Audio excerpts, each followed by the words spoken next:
بسم اللہ الرحمن الرحیم۔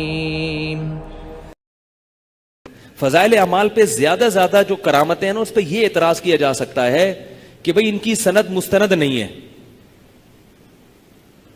بس جو زیادہ زیادہ اعتراض ہو سکتا ہے کہ حضرت شیخ الحدیث نے جو کرامتوں کے اتنے واقعات لکھے ہیں، اس کی کوئی سند نہیں ہے، تو اس کا شیخ الحدیث جواب دے سکتے تھے کہ بھئی میں نے جن کتابوں سے نقل کیے مجھے ان پر اعتماد ہے، اگر کسی کو اعتماد نہیں ہے تو قبول نہ کرے، ختم ہو گئی۔ بھئی ایک واقعہ مجھے لگ رہا ہوتا ہے کہ صحیح ہے، آپ کو لگ رہا ہوتا ہے کہ صحیح نہیں ہے، تو بس اس سے زیادہ اس کی حقیقت، جو فضائل صدقات پہ اعتراض کیے جاتے ہیں ان کی حقیقت اس سے زیادہ نہیں ہے، کہ وہ سب کرامتوں کے واقعے ہیں۔ کرامت میں نسبت بزرگ کی طرف ہوتی ہے مجازن، حقیقت میں کون ہوتا ہے کرنے والا؟ اللہ ہوتا ہے۔ اب آپ کہیں کہ پھر ان بزرگ کی طرف نسبت کی کیوں؟ یوں ہی کہتے تھے اللہ نے یہ کیا، اللہ نے یہ کیا، اللہ نے یہ کیا۔ جیسے ایک فضائل اعمال میں واقع ایک بزرگ نے مردے کو زندہ کر دیا، تو بھئی یوں کہو نا کہ ان بزرگ کے ذریعے اللہ نے مردے کو زندہ کر دیا۔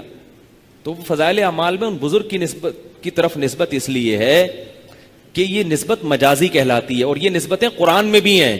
حضرت عیسیٰ کے بارے میں قرآن میں آتا ہے کہ حضرت عیسیٰ نے کہا احیی الموتى، میں مردوں کو زندہ کروں گا، حالانکہ حضرت عیسیٰ مردوں کو زندہ نہیں کر سکتے تھے۔ ہمارا یہ عقیدہ ہے۔ کون کرتا تھا زندہ؟ اب قرآن میں آ گیا کہ حضرت عیسیٰ انسان ہو کے مردے کو زندہ کر رہے ہیں، اس کے خلاف ان کا کوئی کلپ نہیں۔ فضائل صدقات میں آ گیا کہ فلاں شخص کے ہاتھ پہ مردہ زندہ ہوا، ان کے خلاف سینکڑوں کلپ ملیں گے آپ کو۔ فرق صرف اتنا ہے کہ قرآن میں آنے سے ہمیں یہ پتا چلتا ہے کہ یہ واقعہ یقینی ہے، حضرت عیسیٰ نے مردے کو واقعی زندہ کیا۔ فضائل اعمال یا فضائل صدقات میں آنے سے یقینی نہیں کہہ سکتے، ہو سکتا ہے غلط واقعہ ہو، حضرت شیخ الحدیث کو غلطی ہوئی ہو، جس نے یہ واقعہ نقل کیا ہو اس نے جھوٹ بولا ہو، حضرت شیخ الحدیث نے سچ سمجھ کے کتاب میں لکھ دیا، اور یہ بھی ہو سکتا ہے کہ نہیں اس نے جھوٹ نہ بولا، وہ سچا واقعہ ہو۔ اس سے زیادہ اس پہ کلپ نہیں بن سکتا۔ نہیں آ رہی میرا خیال ہے بات۔ اور اس قسم کے واقعات علامہ ابن تیمیہ، ابن قیم اور بڑے بڑے بزرگوں نے ماضی میں لکھے ہیں، ان کے خلاف کوئی کلپ بولو بھائی نہیں بنتا، کوئی کلپ نہیں بنتا، کیونکہ وہ واقعات عربی میں ہیں اور ان کے خلاف رد بھی عربی میں ہوگا، اور عرب پکڑ لیں گے فوراً، بولیں گے ہمارے باباؤں کو تم نے کب سے برا بھلا کہنا شروع کر دیا بھائی۔ تو یہ تماشا ہو رہا ہے، اس لیے ان چکروں میں نہ پڑیں۔ تو میں یہ کہہ رہا تھا کہ سلیمان علیہ السلام کے جو بزرگ تھے انہوں نے کیا کہا؟ اچھا بعض لوگ یہ بھی اعتراض کرتے ہیں کہ وہ فلانے نے مردے کو زندہ کر دیا، حضرت عمر سے تو مردہ زندہ نہیں ہوا کبھی، فضائل صدقات میں فلاں بزرگ کے بارے میں لکھا ہے انہوں نے یہ کر دیا، صحابہ سے تو یہ ہوا ہی نہیں، اس کا مطلب آپ کے بزرگ صحابہ سے بھی افضل تھے۔ تو یاد رکھو کسی سے کرامت کا صدور ہونا اس کی علامت نہیں ہے کہ یہ اپنے فلاں سے افضل ہو گیا۔ افضلیت کا معیار اعمال پر ہے، کرامتوں پر نہیں ہے۔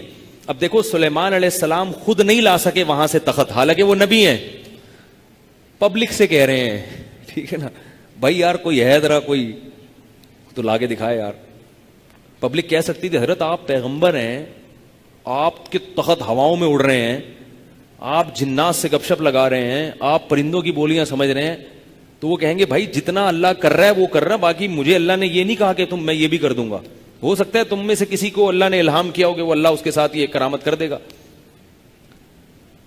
تو اس لیے جن نے کہا، کیونکہ جن اسباب کی دنیا میں یہ کام کرتا اس کو جانا پڑتا ہوا میں، پھر لاتا تو کچھ نہ کچھ ٹائم تو لگتا نا، لیکن جو بزرگ تھے وہ اسباب کی دنیا میں یہ کام نہیں کر رہے تھے، ان کو اللہ کی طرف سے الہام ہوا کہ میں تمہارے ہاتھ پہ یہ کام کر دوں گا۔ تو اللہ کو ٹائم کی پابندیوں سے اللہ کیا ہے؟ آزاد ہے۔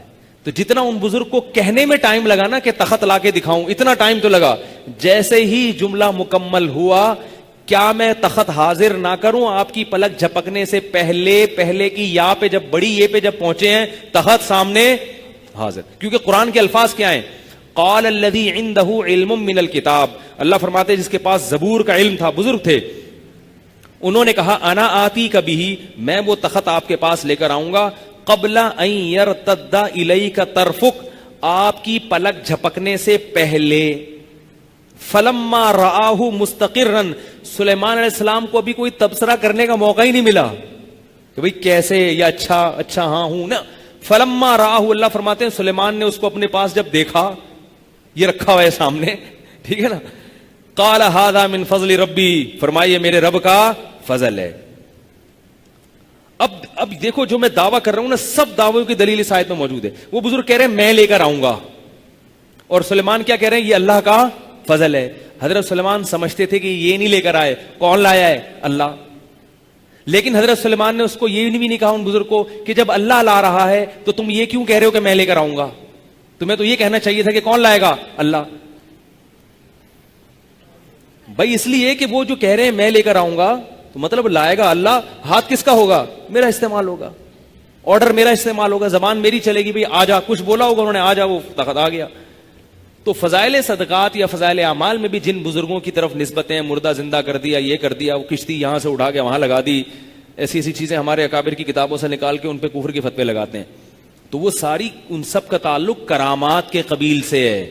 اور ہمارا عقیدہ ہے، اور ان اکابر کا بھی عقیدہ تھا، وہ کرامتیں کرنے والا کون ہے؟